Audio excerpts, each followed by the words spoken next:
مجھے اپنے عشق میں ضم کرنا اے میرے AQ اسلامک اسٹوڈیو۔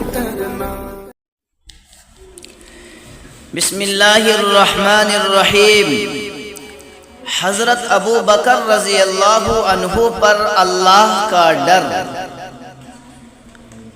میرے دوستو، یہ آپ جانتے ہوں گے کہ حضرت ابو بکر صدیق رضی اللہ عنہ اللہ کے نبی کے سب سے زیادہ قریبی اور ہم سفر ہم نوا دوست ہیں۔ چلیے آج جانتے ہیں کہ حضرت ابو بکر پر بھی اللہ کا ڈر ہوا کرتا تھا۔ تو میرے دوستو، حضرت ابو بکر صدیق رضی اللہ تعالی عنہ جو باجماع اہل سنت انبیاء کے علاوہ تمام دنیا کے آدمیوں سے افضل ہیں، اور ان کا جنتی ہونا یقینی ہے کہ خود حضور اقدس صلی اللہ علیہ وسلم نے ان کو جنتی ہونے کی بشارت دی، بلکہ جنتیوں کی ایک جماعت کا سردار بتایا، اور جنت کے سب دروازوں سے ان کی پکار اور بلاوے کی خوشخبری دی، اور یہ بھی فرمایا کہ میری امت میں سب سے پہلے ابو بکر جنت میں داخل ہوں گے۔ اس سب کے باوجود فرمایا کرتے، کاش میں کوئی درخت ہوتا جو کاٹ دیا جاتا۔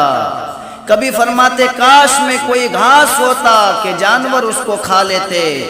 کبھی فرماتے، کاش میں کسی مومن کے بدن کا بال ہوتا۔ ایک مرتبہ ایک باغ میں تشریف لے گئے اور ایک جانور کو بیٹھا ہوا دیکھ کر ٹھنڈا سانس بھرا اور فرمایا کہ تو کس قدر لطف میں ہے کہ کھاتا ہے، پیتا ہے، درختوں کے سائے میں پھرتا ہے، اور آخرت میں تجھ پر کوئی حساب کتاب نہیں۔ کاش ابو بکر بھی تجھ جیسا ہوتا۔ ربیعہ اسلمی رضی اللہ عنہ کہتے ہیں کہ ایک مرتبہ کسی بات پر مجھ میں اور حضرت ابو بکر میں کچھ بات بڑھ گئی، اور انہوں نے مجھے کوئی سخت لفظ کہہ دیا جو مجھے ناگوار گزرا۔ فوراً ان کو خیال ہوا، مجھ سے فرمایا کہ تو بھی مجھے کہہ دے تاکہ بدلہ ہو جائے۔ میں نے کہنے سے انکار کیا تو انہوں نے فرمایا، یا تو کہہ لو ورنہ میں حضور صلی اللہ علیہ وسلم سے جا کر عرض کروں گا۔ میں نے اس پر بھی جوابی لفظ کہنے سے انکار کیا۔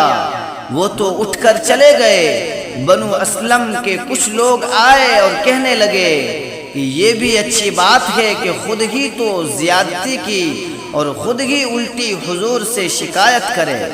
میں نے کہا کہ تم جانتے بھی ہو یہ کون ہے؟ یہ ابو بکر صدیق ہے۔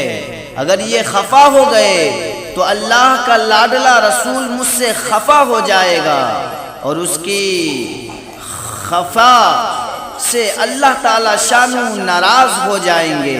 تو ربیعہ کی ہلاکت میں کیا تردد ہے؟ اس کے بعد میں حضور کی خدمت میں حاضر ہوا اور قصہ عرض کیا۔ حضور نے فرمایا کہ ٹھیک ہے، تجھے جواب میں اور بدلہ میں کہنا نہیں چاہیے، البتہ اس کے بدلے میں یوں کہہ کہ اے ابو بکر، اللہ تمہیں معاف فرما دے۔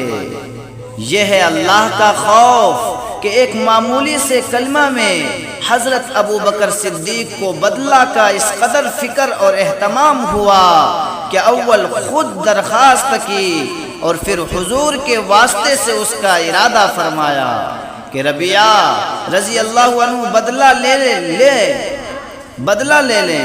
آج ہم سینکڑوں باتیں ایک دوسرے کو کہہ دیتے ہیں، اس کا خیال بھی نہیں ہوتا کہ اس کا آخرت میں بدلہ بھی لیا جائے گا، یہ حساب کتاب بھی ہوگا۔